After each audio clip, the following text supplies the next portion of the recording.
Hindi na nila naaalala yung ginawa ni Jesus Christ. Nakakalungkot.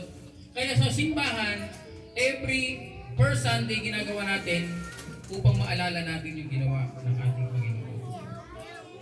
Ngayon, ang tinapay ay simbolo ng katawan. Kaya nga nung mga unang panahon kasama ni Jesus Christ yung mga disciple, sabi ni Jesus Christ yung mga disciple, kakanin nyo ang aking katawan.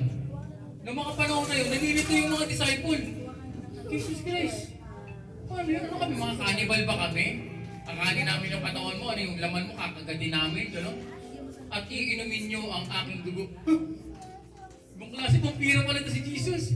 Malilito ka noong mga panahon na yun Pero yung pala, ngayon, nauunawaan natin, nakasulat sa Bible, ito pala ay simbolo ng ginawa ng ating Panginoon. Katawan ni Kristo, at itong saro ay the blood, ito'y dugo, shed forgiveness and new covenant.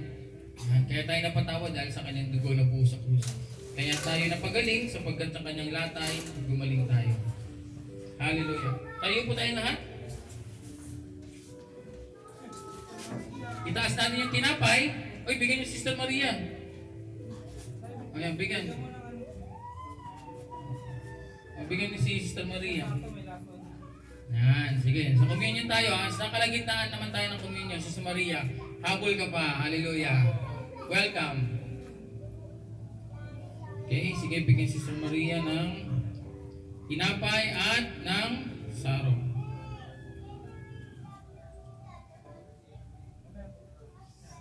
The communion reminds us to live a holy and to walk in forgiveness and to stay faithful.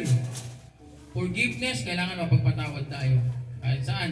Kasi pag tayo ay hindi mapagpatawad, tayo ay aalipinin ng spirito ng unforgiveness. Ang hirap nun. Lahat ng mga kagalit mo, hindi mo pa, naaalala mo pa rin. 5 years na nakalipas, 10 years na nakalipas, hindi mo pa rin mapatawad.